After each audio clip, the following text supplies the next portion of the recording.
Falloujah, à l'ouest de Bagdad. Le bastion des insurgés semble se réveiller au lendemain d'un tremblement de terre. 8 ans après l'invasion américaine, les habitants vivent encore au milieu des ruines. À l'hôpital de Falloujah, les médecins livrent une autre guerre. Comme chaque jour, le service de la maternité est en alerte. Un bébé déformé vient de naître. C'est le 5e cas cette semaine. Ce nouveau-né souffre de malformations graves. D'après les médecins, il survivra, mais il risque de ne jamais pouvoir marcher.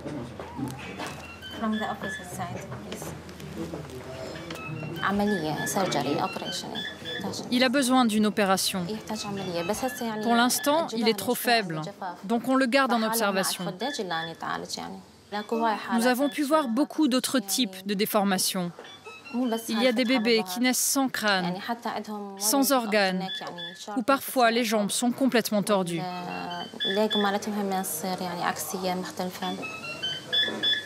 Regardez-moi ces petites jambes.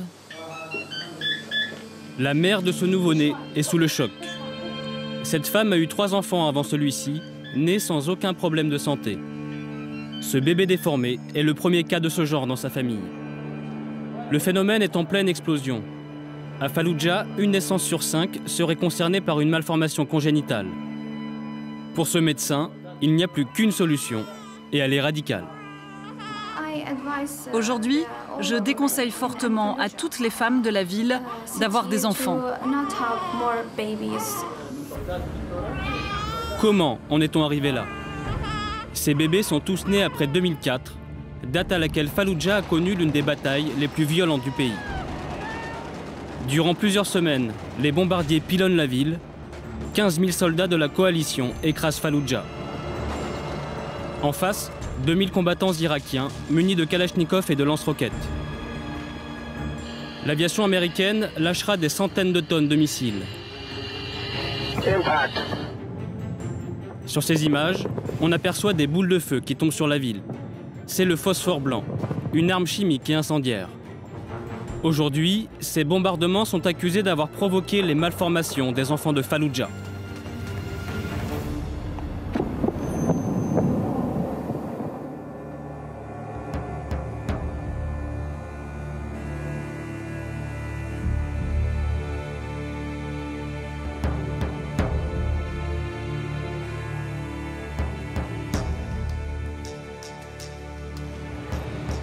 Bagdad, hiver 2011.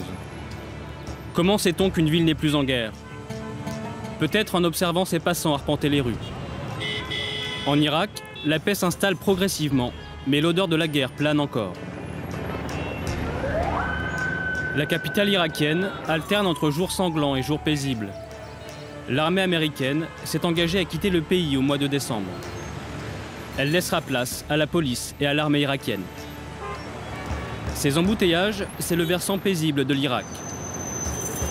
La ville semble revivre, avec des commerces fraîchement aménagés et des habitants qui font tranquillement leurs courses dans le centre-ville. Un centre-ville où l'on retrouve l'opulence de l'avant-guerre.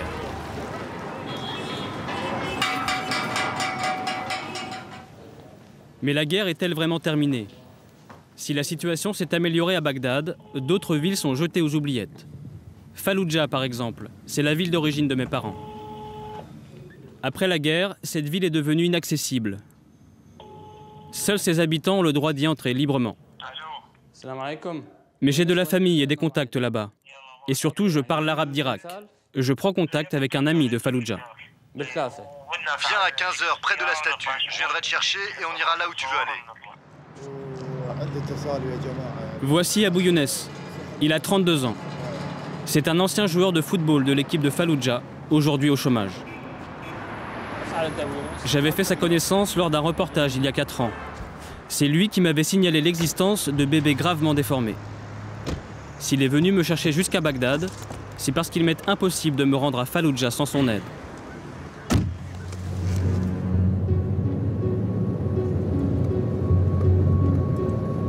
Cette route est sous haute surveillance. Pour faire les 50 km qui séparent Bagdad de Falloujah, nous passerons plus d'une vingtaine de checkpoints. La ville se trouve en plein triangle sunnite, surnommé le Triangle de la mort par les Américains. 1500 soldats ont été tués dans cette région. C'est un tiers des pertes américaines en Irak. Fallujah est la première ville à avoir combattu les soldats américains. Elle s'est rendue célèbre en les expulsant de la ville et en leur causant beaucoup de pertes humaines.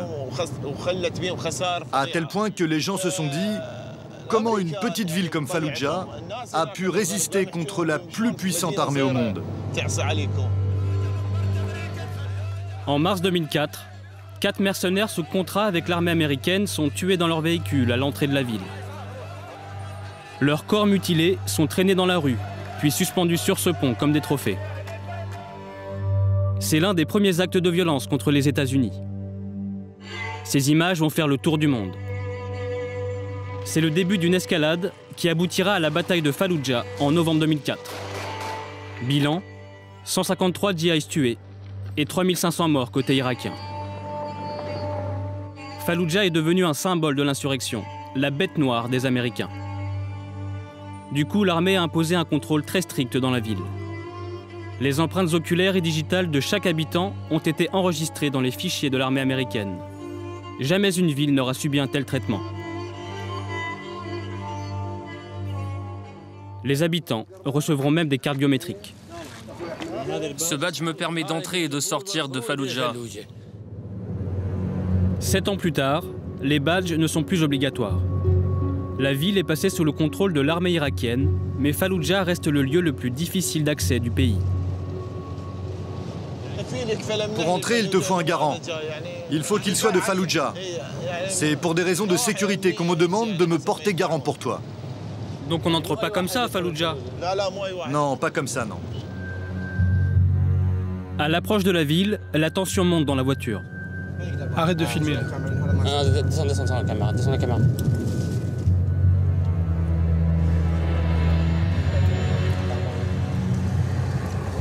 Nous voici à l'entrée de Fallujah, à 100 mètres d'un véritable poste frontière à l'intérieur du pays. L'armée irakienne contrôle chaque voiture qui passe. Pour entrer avec une caméra, il faut une autorisation spéciale et être accompagné d'une escorte armée. Mais pour être libre de nos mouvements, nous préférons entrer illégalement. Il y a plusieurs voitures. Nous sommes dans la 3e. On t'attend. Viens nous chercher. Grâce à Abou Younes, l'un des soldats nous ouvrira le passage.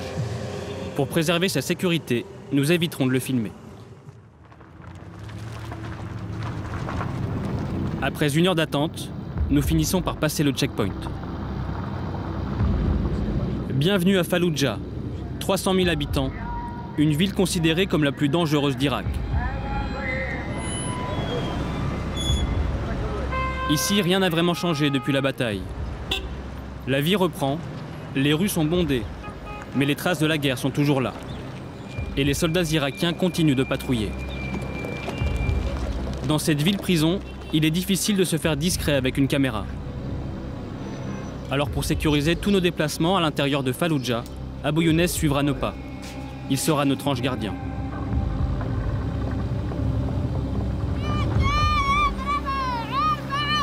Ce quartier est l'un des plus touchés par les bombardements. La moitié des bâtiments sont en ruine, pas un mur sans impact de balles. Cet ancien militaire irakien était dans la ville durant l'assaut américain. Il habite juste en face de cet immeuble complètement détruit. Durant les bombardements, il a remarqué des explosions suspectes. Juste après le début des bombardements, le paysage a changé. Même le ciel a changé d'aspect. Le ciel est devenu jaune. Ça a duré plusieurs jours. Même les explosions étaient anormales. Moi, j'étais officier dans l'armée irakienne de l'Ancien Régime. J'ai fait 7 ans de guerre contre l'Iran. Donc, des bombes et des missiles, j'en ai vu. Je sais de quoi je parle. Mais ces bombes américaines, quand elles explosent, elles produisent quelque chose d'anormal que je n'avais jamais vu avant. Ces bombes étranges dont parle cet habitant, c'est le phosphore blanc. Une arme chimique et incendiaire, souvent comparée au napalm utilisé au Vietnam. Selon le traité de Genève, Il est interdit, en toutes circonstances, de faire de la population civile l'objet d'une attaque au moyen d'armes incendiaires. En clair, l'utilisation du phosphore blanc est interdite dans les zones de population. L'armée américaine prétend l'avoir utilisé uniquement pour éclairer les zones de combat.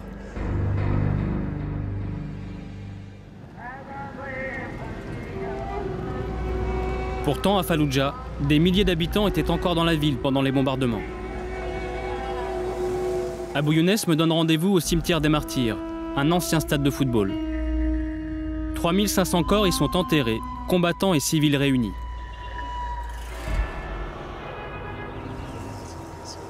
C'est ici qu'Abou Younes jouait au football. Aujourd'hui, il vient se recueillir auprès d'anciens coéquipiers devenus des martyrs. Certains footballeurs qui jouaient dans ce stade sont enterrés ici. Même l'entraîneur, on l'appelait Khalil Cowboy. Il a été tué par les Américains. 13 joueurs de l'équipe de Falloujah sont enterrés dans leur propre stade de football. Cet homme est le gardien du cimetière. Un jour de novembre 2004, alors qu'il enterre les victimes des combats, il fait une étrange découverte. Les Américains m'ont apporté des sacs. Je pensais que c'était une aide humanitaire. Mais quand je les ai ouverts, regardez ce que j'ai trouvé. Des morceaux d'os et des vêtements intacts. Leur traducteur m'a dit que ces cadavres n'étaient pas américains. C'est pour ça qu'ils nous les ont rendus. Le gardien aurait récupéré près de 500 corps non identifiés.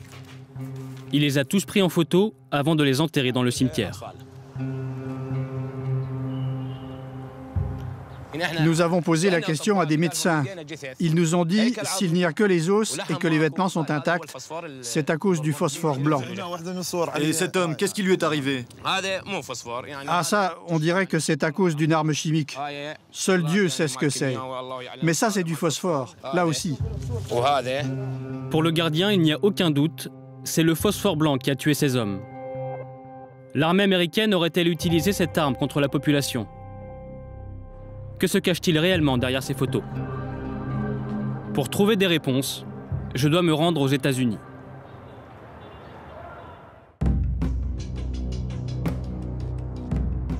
Loin de l'Irak et de ses bâtiments en ruine, Boston. J'ai pris contact avec Ross Caputi, un ancien marine âgé de 27 ans qui a combattu à Falloujah. Avec son look d'adolescent, Ross Caputi est déjà un vétéran de la guerre. Traumatisé par son expérience, il a décidé de témoigner. Ça, c'est moi. C'est à Falloujah. J'ai vraiment honte d'avoir posé sur cette photo. J'avais un bandana et je voulais paraître dur. C'est la mentalité qu'on avait. Nous étions des guerriers. Ça, c'est le genre de photo qu'on rêve de montrer aux copains. À Falloujah, Ross était opérateur radio. C'est lui qui transmettait toutes les informations aux autres soldats. Il était donc en première ligne. Avant l'invasion de la ville, on nous a dit que ce serait la plus grande bataille depuis celle de Hue au Vietnam. On bombardait lourdement à ce moment-là. Nous étions positionnés sur une colline au-dessus de Falloujah. Nous avions une vue d'ensemble sur la ville la nuit avant le début du siège. Et c'est à ce moment-là que j'ai vu de mes propres yeux le phosphore blanc. Je me rappelle très bien avoir eu ce sentiment étrange que ça ne pouvait pas être légal. Je me rappelle avoir vu le phosphore blanc se répandre dans le vent. Et j'ai demandé à mon lieutenant qui était à côté de moi, « C'est légal ce truc ?» Il m'a répondu « Oui, c'est légal, car nous nous en servons comme écran de fumée, pas comme arme offensive. » Mais il y avait des milliers de civils qui n'avaient pas pu quitter la ville. Donc il y avait une grande possibilité que ça tombe sur eux. Le phosphore blanc aurait donc bien été déversé au-dessus de la population. Je me sens vraiment coupable. Aujourd'hui, je suis conscient du nombre de personnes qu'on a blessées ou tuées. Et ce n'est pas facile de vivre avec ça. Ross Caputi a décidé de quitter l'armée suite à la bataille de Falloujah. Il a créé une association pour tenter de sensibiliser l'opinion américaine sur son expérience de soldat en Irak. Je me souviens que dans mon unité, personne ne cherchait à savoir qui étaient les insurgés et les moudjahidines. Tout le monde se contentait de penser qu'ils étaient tous des terroristes, des kamikazes, des fous anti-américains. Si Roscaputi dénonce l'utilisation du phosphore blanc, d'autres militaires s'en félicitent. En mars 2005, un commandant de l'armée américaine a fait des révélations surprenantes. Dans cette revue de l'armée, il affirme que l'utilisation du phosphore blanc s'est révélée très efficace à Falloujah. Il ajoute l'avoir employé volontairement contre des insurgés. C'est ce que le commandant appelle la mission Shake and Bake, secouer et cuire. Selon ce haut gradé, le phosphore blanc a été utilisé en Irak pour tuer. Face à ces preuves accablantes, la presse internationale s'empare du sujet. Il faudra attendre le 16 novembre 2005 pour que l'administration américaine admette officiellement devant les médias avoir bombardé la ville au phosphore blanc.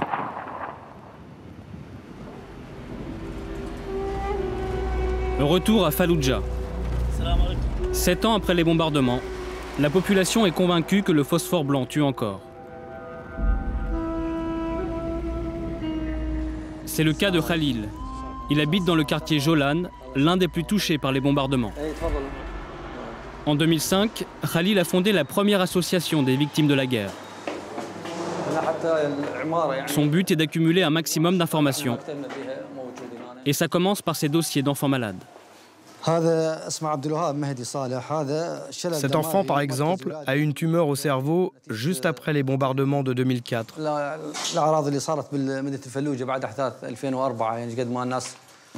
C'est pareil pour ce cas.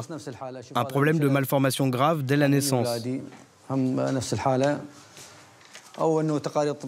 Nous, on enregistre ces informations. On établit un dossier médical et on les transmet à des médecins et à des associations. Ce que l'on veut, c'est trouver une solution pour ces familles. Le bureau est modeste. Khalil n'a pas de grands moyens, pas même un ordinateur pour enregistrer toutes ces informations. Il semble dépassé par les événements. Ces maladies, on ne les connaissait pas avant.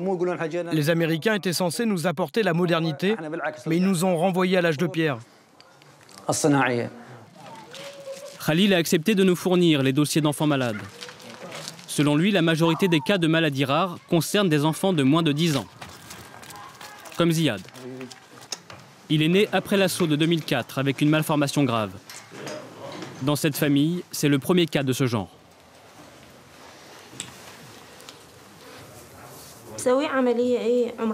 On l'a opéré à l'âge de 47 jours. La maison dans laquelle on vivait a été bombardée. En rentrant, j'ai nettoyé toute la maison. Peut-être que c'est à cause de ça, je ne sais pas. Votre maison a été bombardée pendant la bataille? Oui, oui. Un missile l'a atteint. La moitié de la maison avait été détruite. Tout, le salon, ma chambre, tout a été détruit.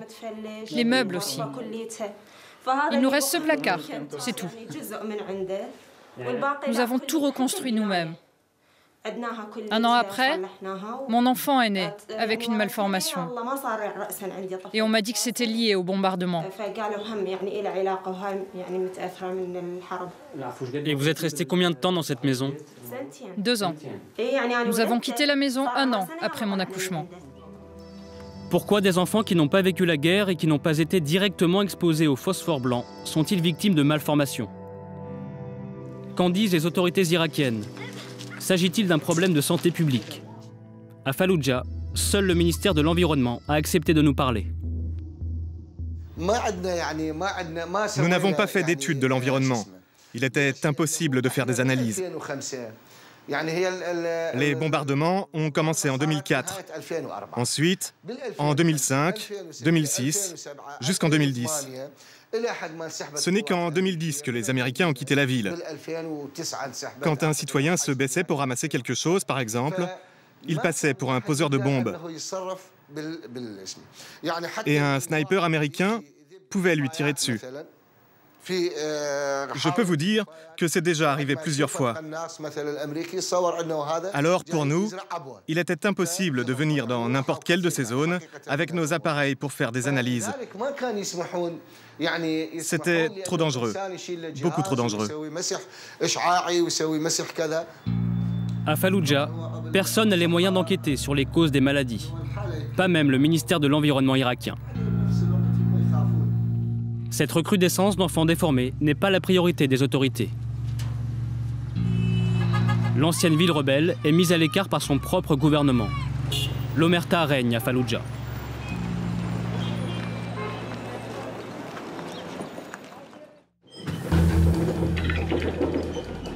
Depuis la fin de la guerre, une seule étude permet d'en savoir plus.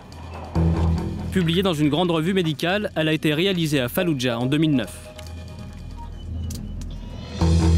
Ce document donne des résultats inquiétants sur l'augmentation du nombre de bébés déformés.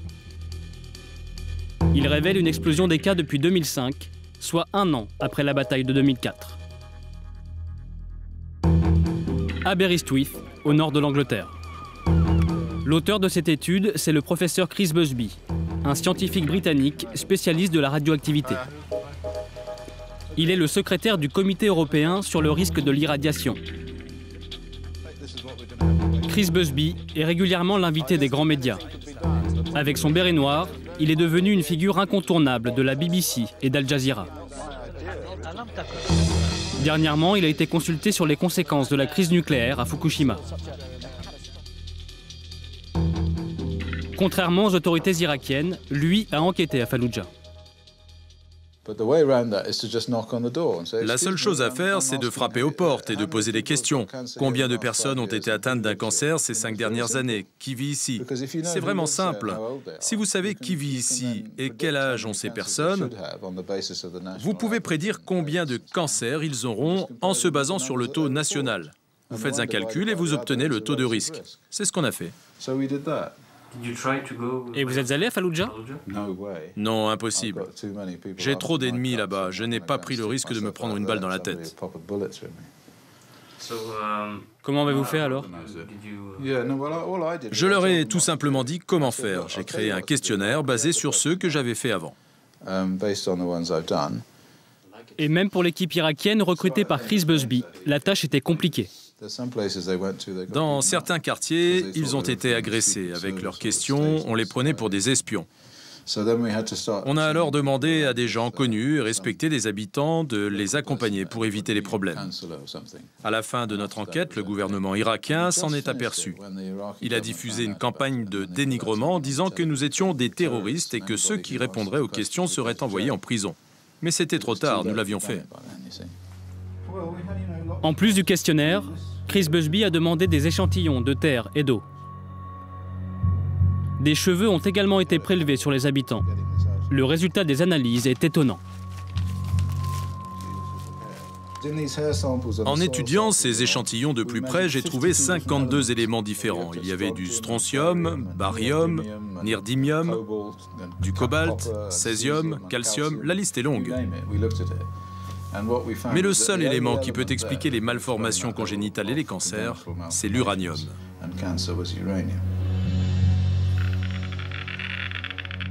Selon lui, ce n'est pas le phosphore blanc qui condamne les habitants de Falloujah, mais l'uranium. À Falloujah, on sait maintenant que l'uranium est présent comme le prouvent les échantillons de cheveux. Le taux de leucémie est 38 fois plus élevé qu'en Égypte par exemple. Celui du cancer du sein est 10 fois plus élevé. Et les cancers chez les enfants, 14 fois plus. C'est énorme. Jamais des taux de ce niveau n'ont été enregistrés dans aucune étude épidémiologique. Nulle part ailleurs, jamais. C'est le plus grand taux de dommages génétiques dans le monde. C'est pire qu'à Hiroshima.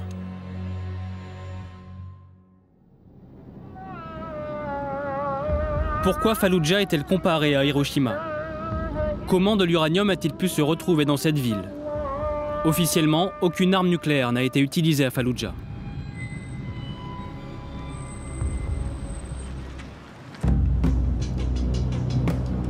Je poursuis mon enquête à Champaign, à 200 km de Chicago, aux États-Unis. C'est ici que vit Doug Rock. Entrez, entrez. Pour Doug Rock, la présence d'uranium à Falloujah n'est pas une surprise. Cet ancien haut gradé a servi plus de 35 ans dans l'armée américaine, notamment pendant la première guerre du Golfe. Il était alors responsable d'un programme de recherche sur les conséquences d'une nouvelle arme à l'uranium. Après l'avoir testé pour le compte du Pentagone, il en a été la première victime. Il souffre aujourd'hui de plusieurs cancers et de problèmes rénaux. Ce sont des tests effectués dans le Nevada. On faisait exploser et brûler des tanks. Ce que vous voyez là est l'impact direct des munitions à l'uranium. L'uranium brûle, brûle et brûle. Regardez combien de temps ça dure. Il affirme que l'uranium est utilisé dans les munitions américaines depuis 1991. Dans les missiles, les obus de chars et les blindages de véhicules militaires. Quand j'ai montré ça à mes hommes, ils ont trouvé ça génial. Vous devez comprendre, le but, c'est tuer et détruire. Les munitions à l'uranium, c'est ce qu'il y a de mieux. Ça fait des bombes ultra performantes. L'uranium permet de transpercer n'importe quoi. En plus, les éclats de cette arme provoquent des incendies, ça brûle tout à l'intérieur. L'uranium est un minerai exploité dans les centrales nucléaires. Une partie est enrichie, elle sert de combustible pour les réacteurs. Le reste, ce sont des déchets radioactifs, l'uranium appauvri. Son stockage coûte très cher. L'armée américaine a donc décidé d'en utiliser une partie pour la fabrication de munitions et de blindage.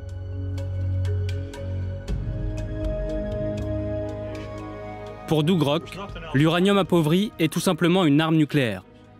Ce sont des déchets radioactifs très toxiques. C'est radioactif pour l'éternité. C'est une bombe sale. C'est une bombe nucléaire. Ce sont des déchets nucléaires utilisés pour tuer et détruire. Ils contaminent l'air, l'eau, la terre et la nourriture. Ça sera contaminé pour l'éternité. Cette arme a été employée pour la première fois en Irak en 1991. À l'époque, l'armée américaine avait demandé à Doug d'inspecter des tonnes de carcasses de chars irakiens, détruits par des missiles à l'uranium appauvri. Résultat, Doug et son équipe ont été gravement contaminés en inhalant de la poussière d'uranium. Aujourd'hui, Doug est l'un des rares survivants du groupe.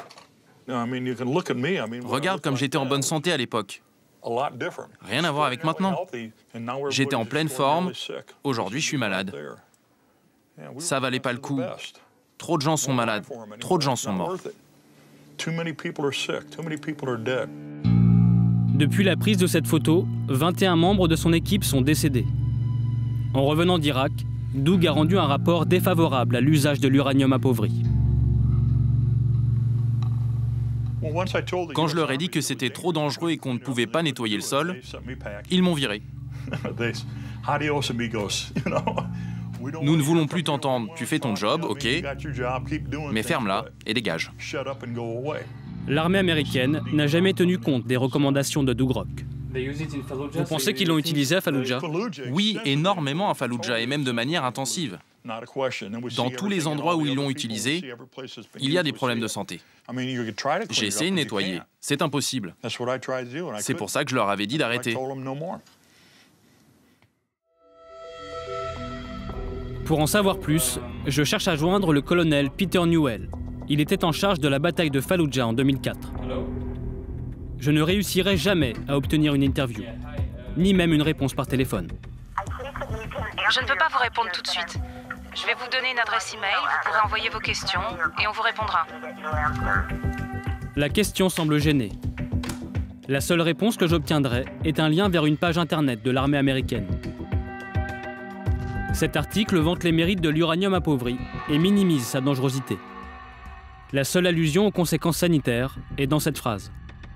Le département à la Défense a étudié et continue d'étudier les conséquences de l'uranium appauvri sur la santé et l'environnement. Nous n'en saurons pas plus. Pour l'armée américaine, l'utilisation de l'uranium appauvri est un tabou. Seul un ancien haut fonctionnaire à la Défense a accepté de s'exprimer. Bing West était aux côtés des Marines durant la bataille de Falloujah. Il en a tiré un livre reconnu aux États-Unis comme la référence sur la stratégie américaine dans la ville rebelle. Vous pensez qu'il y a un lien entre l'uranium appauvri et les problèmes de santé à Falloujah?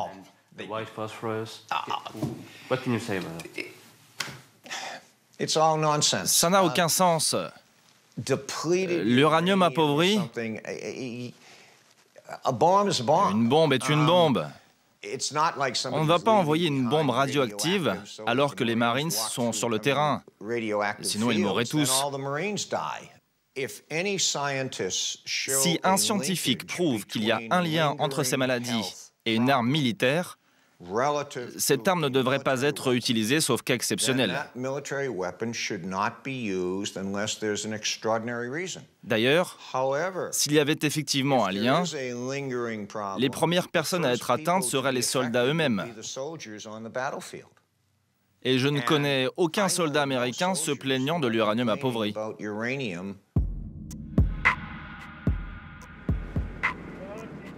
Pourtant, il n'est pas si difficile de trouver des soldats américains contaminés par l'uranium appauvri.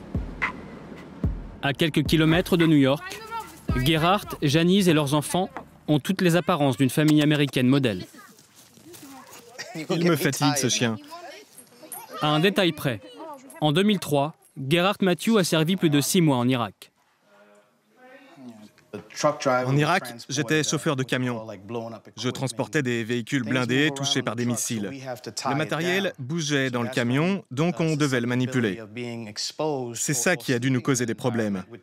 On touchait à ce matériel et on dormait à proximité des camions. Gerhardt est tombé malade quelques mois plus tard. Les premiers symptômes semblaient anodins, de simples maux de tête et des troubles de la vue. Mais son état s'est vite dégradé. Début de tumeur au cerveau, problèmes rénaux, la liste est longue.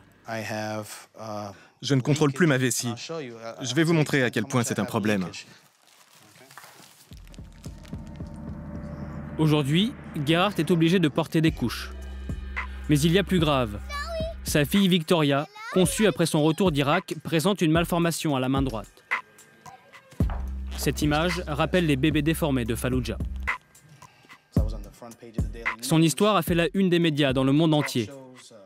Gerhardt n'est pas le seul à être tombé malade. 8 de ses camarades ayant servi en Irak ont eu les mêmes symptômes. Des tests d'urine révéleront des taux anormaux d'uranium.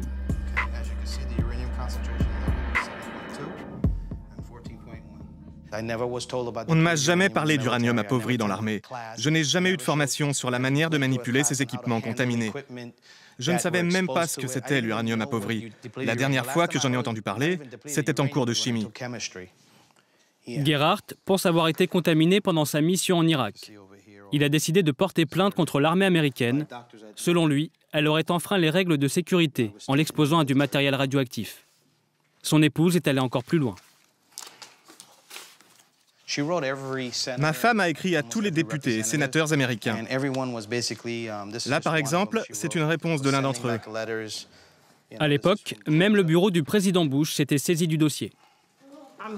Voici une lettre du secrétaire de Bush que je trouve très énervante. Elle dit « Par la voix du président Bush, merci de votre lettre. La Maison-Blanche a pris en compte votre demande et vous renvoie vers le ministère de la Défense, de la Santé et le département d'aide sociale. C'est tout ce qu'on a reçu. » Pas d'assistance, ni aucune réponse à ces questions. J'aurais préféré des excuses. Aujourd'hui encore, mon mari dit aimer les Marines. Et je ne comprends pas pourquoi. Il dit toujours qu'il souhaite être enterré dans son uniforme s'il lui arrive quelque chose. Et ça me met en colère. Je ne comprends pas comment on peut être aussi fidèle.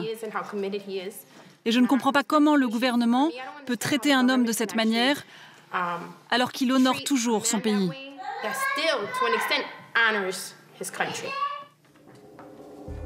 L'armée refuse de reconnaître sa responsabilité. 6 mois en Irak ont suffi à briser la vie de Gerhardt et de sa famille.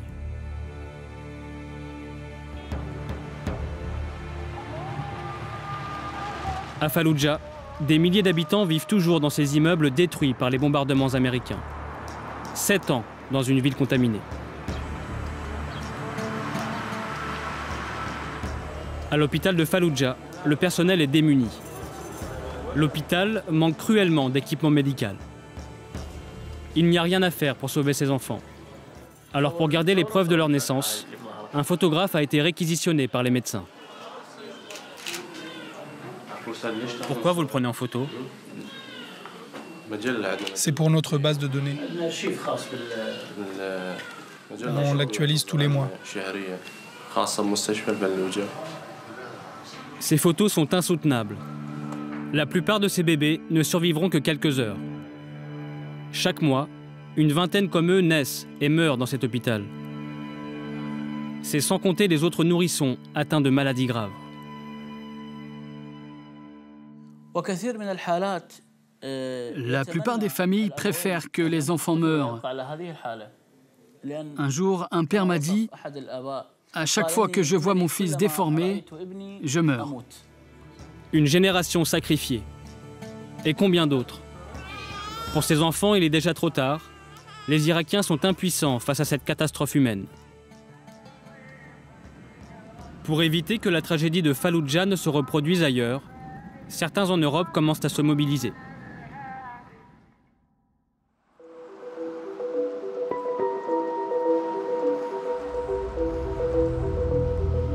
À Londres, à 2 pas du Parlement britannique, Bunny Easton campe tous les jours sur ce trottoir. Cet homme milite contre la guerre en Irak depuis 2005. L'endroit est bien choisi pour attirer l'attention. Au pied de Big Ben, où se mêlent londoniens et touristes. Soutenez notre campagne de paix sur Internet. Derrière lui, des photos de bébés déformés sont exposées à la vue de tous. Des images choc pour tenter de sensibiliser l'opinion publique. Notre but, c'est d'exposer la cruauté de la guerre et des armes. Les débris des bombes, des missiles et des carcasses de blindés sont faits d'uranium appauvri. Ce sont des déchets nucléaires qu'on a déversés là-bas. Sur notre affiche derrière, nous avons un slogan très clair. Il dit « C'est une autre guerre nucléaire ». Cette phrase et ces photos de bébés irakiens ne mobilisent pourtant pas grand monde. Mais Bunny Easton n'est pas seul dans ce combat. D'autres militent à plus grande échelle. Un réseau d'ONG présent dans une trentaine de pays tente de faire interdire les armes à l'uranium appauvri. Son siège se trouve à Manchester.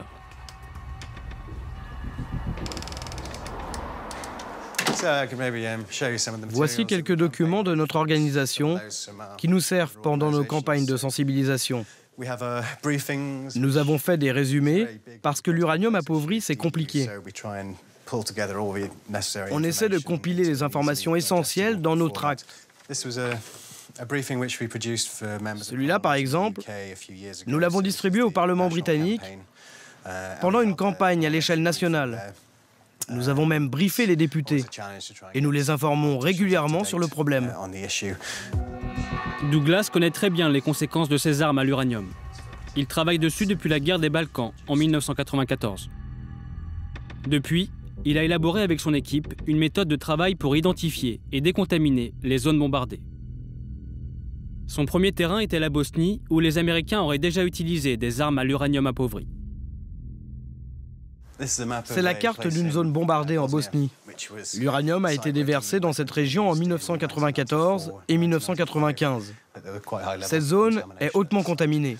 Nous avons fait un gros travail pour cartographier les sites touchés par l'uranium. En Bosnie, l'organisation a pu identifier 12 zones hautement contaminées.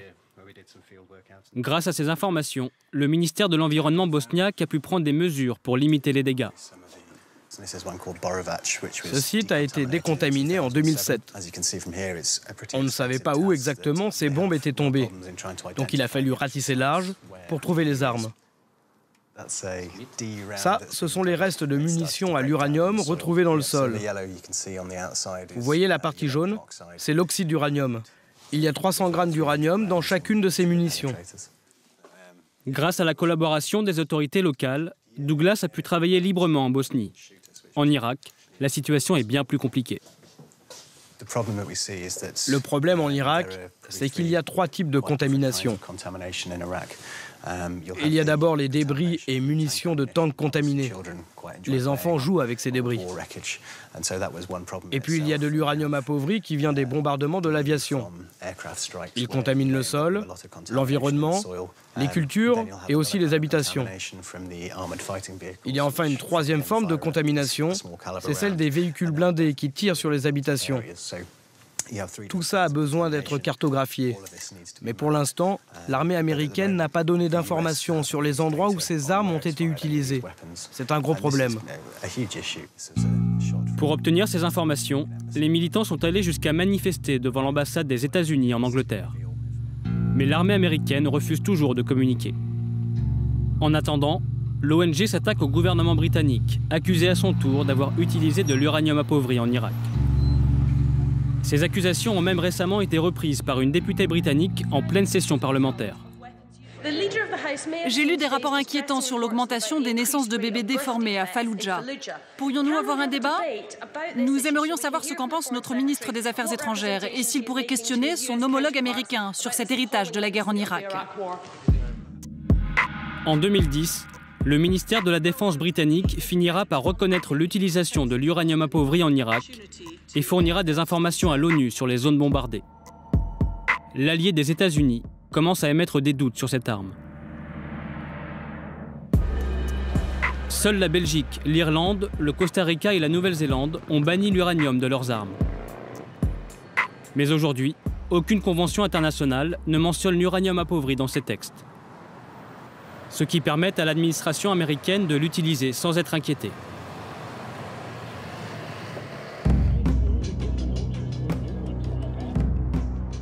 À la faculté de droit de l'Illinois, Francis Boyle affirme que l'on peut poursuivre les États-Unis devant les tribunaux. Cet avocat, diplômé de Harvard, est mondialement connu. Agent orange au Vietnam, syndrome de la guerre du Golfe, le procès de guerre est sa spécialité. Aujourd'hui, Francis Boyle a un nouveau combat, faire reconnaître l'utilisation de l'uranium appauvri comme un crime de guerre. L'emploi des armes à l'uranium appauvri viole le traité de La Haye de 1907 et il viole aussi la Convention de Genève de 1925. Donc l'utilisation de l'uranium est clairement un crime de guerre. Pourquoi on l'utilise si c'est illégal ? Ça ne devrait pas être utilisé. Mais pourquoi les États-Unis utilisent-ils des mines antipersonnelles? C'est la même chose. Nous essayons d'empêcher ça. La question, c'est comment convaincre les États-Unis de respecter les lois internationales. C'est très compliqué, en particulier le Pentagone. Ils vivent dans leur bulle. Voilà pourquoi il est si difficile de faire plier les États-Unis. Selon lui, la seule manière d'y parvenir serait de les isoler sur la scène internationale. Je pense que si on pouvait demander à tous les signataires de la Convention de Genève, comme la France et l'Angleterre, de mettre la pression sur les États-Unis, alors peut-être un jour, ils décideront d'arrêter d'utiliser de l'uranium. Le combat de Francis Boyle semble désespéré. Les États-Unis continuent d'exploiter l'uranium pour développer leur arsenal militaire. En 2003, un an avant la bataille de Falloujah, Donald Rumsfeld, alors secrétaire à la Défense, mentionnait devant le Congrès américain l'utilisation d'une nouvelle arme, le missile Hellfire, le feu de l'enfer. Ce nouveau missile peut tuer à l'intérieur des bâtiments en laissant la structure intacte. Il peut atteindre les ennemis qui se cachent dans les caves et dans les bunkers. Passé inaperçu, cette déclaration annonce pourtant le développement d'un nouveau missile. Il sera testé dès les premiers jours de la guerre en Irak.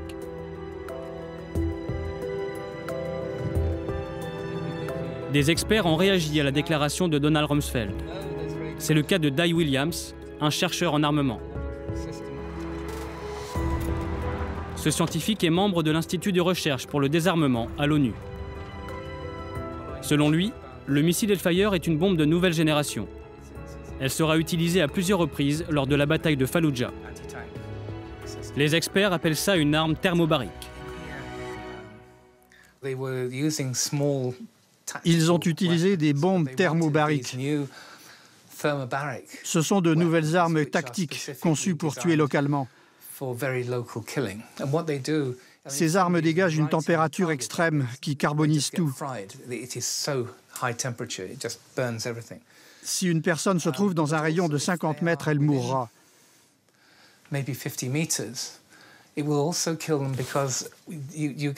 L'explosion va aspirer l'air. La pression atmosphérique va tomber et il ne restera que 10% d'oxygène. Donc les poumons implosent. Vous ne pouvez plus respirer. Dai Williams a non seulement analysé les photos de bombardements en Irak, mais il a aussi listé les nouveaux types de bombes thermobariques développés par l'armée américaine. Encore une fois, celle-ci reste très discrète sur l'uranium. Il y a 9 bombes différentes, de 100 kg à 2 tonnes. Si vous regardez la description de plus près, il y a écrit « métal dense » ou « charge à haute densité ». Le mot uranium n'est jamais employé. C'est écrit « métal dense » et secret, mais on ne sait jamais de quoi il s'agit. Selon Dai Williams, ces bombes thermobariques auraient été déversées en masse sur les insurgés, réfugiés dans les habitations de Falloujah. Regardez cette fumée. Il y a de la poussière de béton mélangée à de la poussière de bombe. Si c'est de l'uranium, vous avez d'un coup 500 kg de poussière d'uranium qui s'évapore dans l'air un peu partout dans la ville.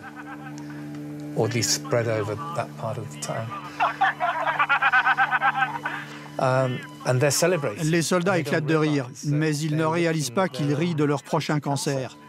C'est tellement triste.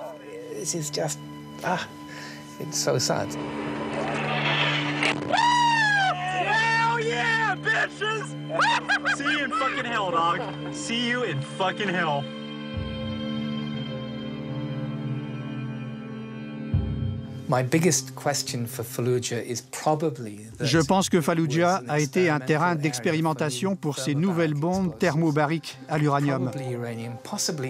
Il y a peut-être d'autres substances que nous n'avons pas encore découvertes. Quand on voit ces bébés déformés, on peut même se demander quelles autres substances ont été utilisées.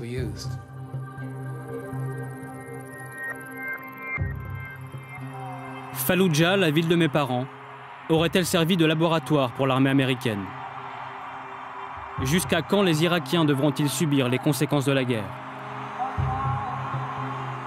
L'administration Bush se vantait d'avoir mené une guerre propre. Mais elle continue de sacrifier des générations d'enfants, aussi bien en Irak qu'aux États-Unis. À Falloujah, 2 à 3 bébés déformés naissent encore chaque jour. La plupart ne vivent que quelques heures. Dans le cimetière, la place réservée à ces victimes sans nom ne cesse de s'agrandir.